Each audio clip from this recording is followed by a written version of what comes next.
Hello, what you're looking at is the TexasVestments.com About Us page. We are an investment club based here in Dallas, Texas. I'm the club president, Lee Ennis. All right, so what we're going to do now is quickly compare our performance with our current portfolio with our benchmark, which is the Dow. So first up, Hasboro, and we're also going to take a look at just how the companies are performing within their sector as well. So what we're looking at right now is just the Dow index. Remember, that is our benchmark, mostly because our portfolio contains the largest companies in the market, and that's basically what the Dow is. Right away, we're looking at the Hasbro versus the Dow, and it has blown the Dow out of the water. Let's take a quick look now at the sector, and you see Hasbro here has an average monthly return of 1.37%.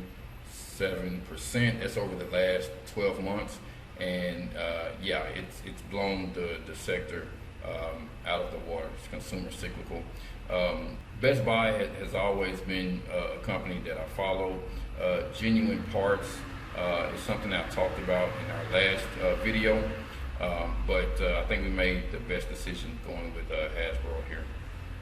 All right, so let's move on. The next one is Rogers Communications. All right, and Rogers Communications has underperformed the Dow. You can see it very clearly here. Let's take a look at the sector and see if that has fared any better. So that's going to be our communications services sector, and you see here that Rogers Communications has been negative for the year on average. BCE, this is British Columbia, another Canadian phone company, and TLK, which I don't know a lot about, so we'll have to take a look at that. But it's definitely not the worst performer, but well, it's very close to worst performer. It's only beat out by CenturyLink. So we'll take a look and see about possibly either adding to our position. We have a buy signal right now, or completely getting out of it. All right, American Electric Power.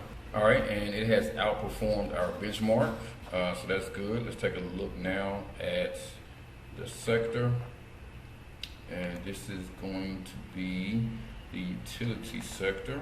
All right, this is a fairly large one due to the dividend being larger for utilities.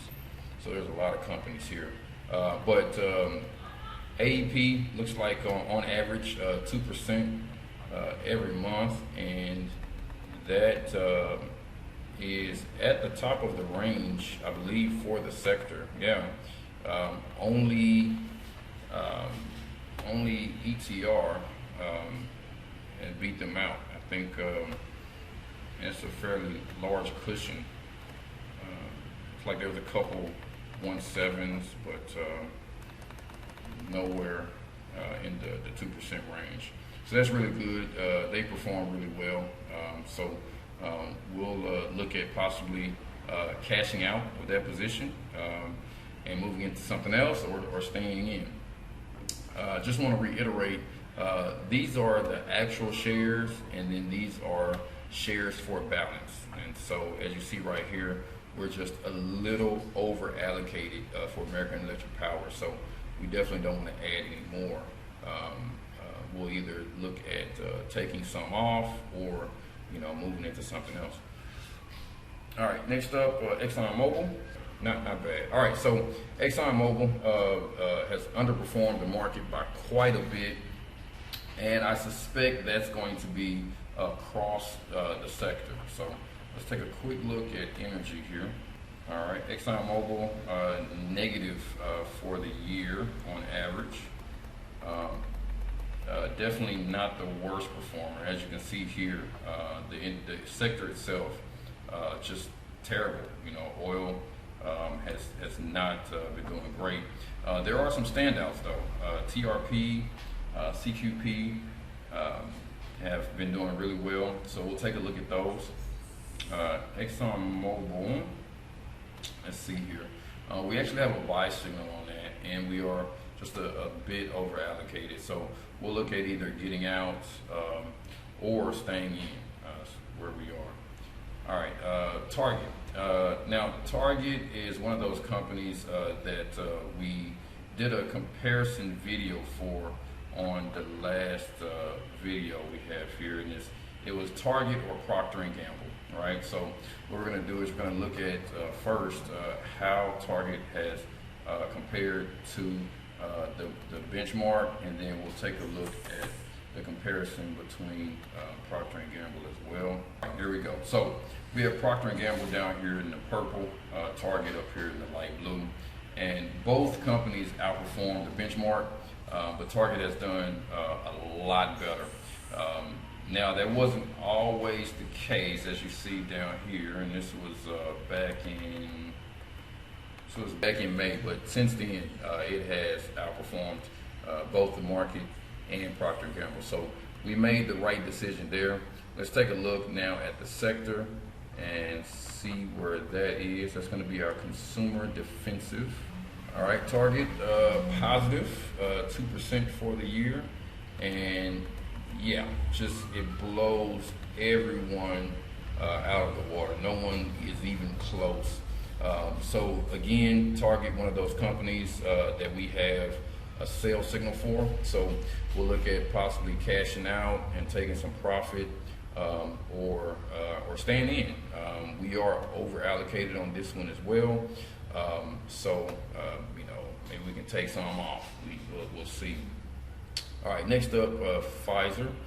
And Pfizer, again, one of those companies that we did a comparison for on our last go round. It was a CVS or Pfizer. So we're going to take a look at both of those just to see what has transpired over the last 8 months or so. So as you see here, CVS has outperformed both the market and Pfizer.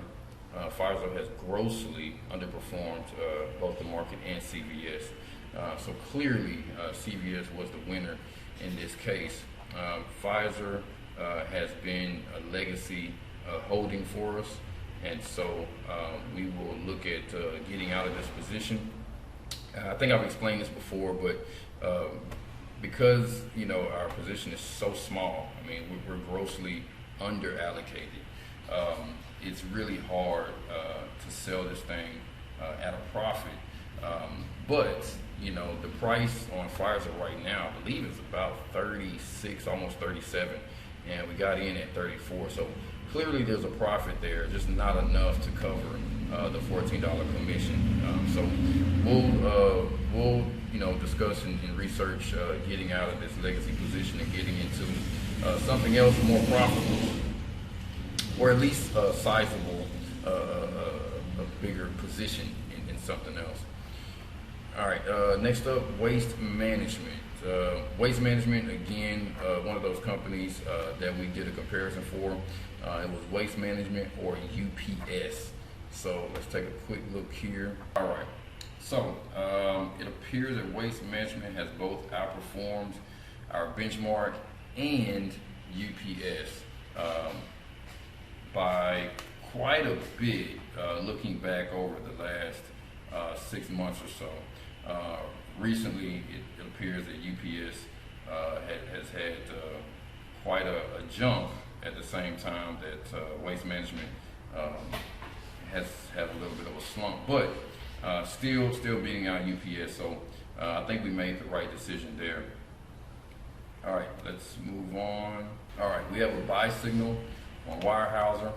This is in our basic sector, and yeah, there we go. So it barely beat out our benchmark, but it is a win. So anytime that you can return more than your benchmark, it's a good thing. This benchmark, the Dow, is basically throwing all your money into all of the Dow companies, and just leaving it to see what it does. And it did return, roughly 6%. Just not terrible. It beats inflation.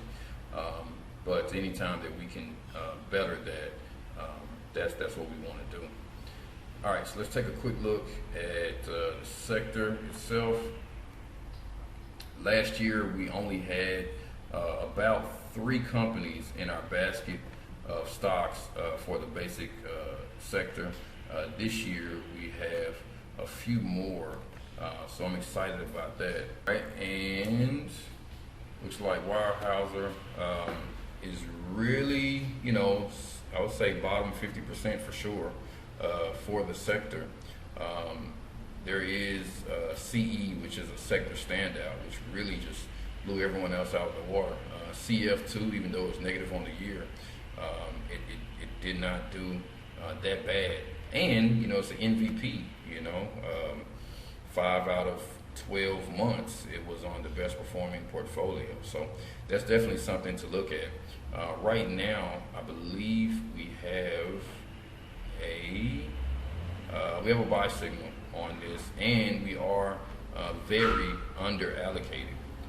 So we'll look at possibly adding to our position in Weyerhaeuser, or getting out and getting into something more profitable. It's a good company. I really like it. And the fact that we are so under allocated in this name really makes me want to, get a larger position. But we'll see. All right, Blackstone. Blackstone's a really great company. It's been working well for us. As you see here, again, we are grossly under allocated in this name.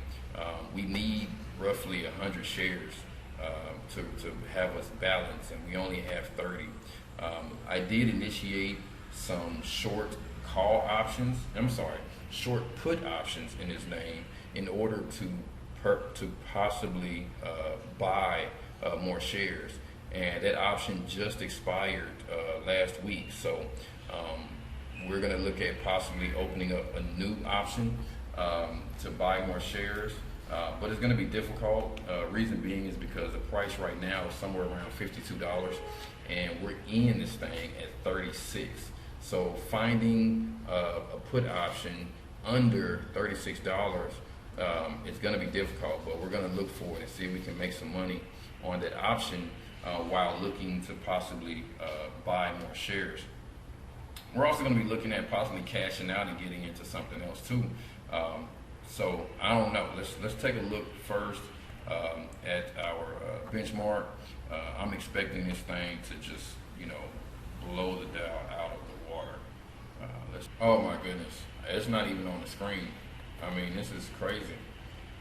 Yeah, I mean, just kills it. My goodness, almost 50% more. I mean, you can't ask for better performance than that. Let's take a look at the sector. This is going to be our financial services sector. And let's see how the rest of the sector fared against Blackstone. All right, so Blackstone is an MVP along with some other Canadian banks here.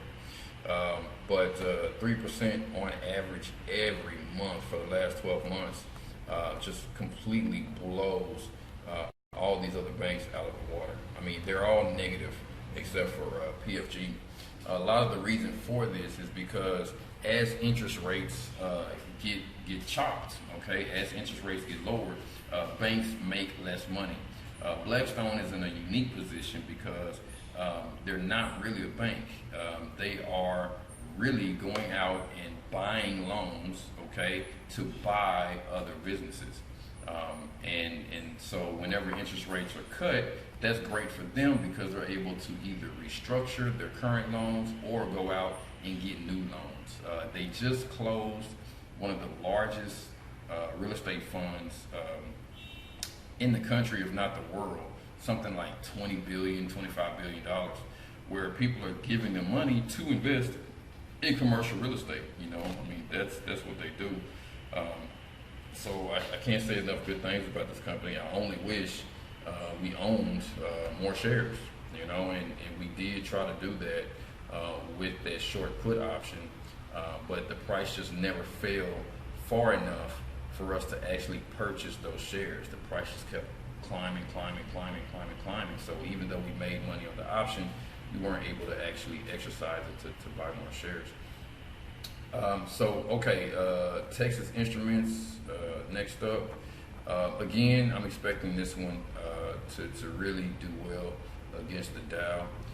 Texas Instruments has been a stalwart in the industry and in the sector for quite some time.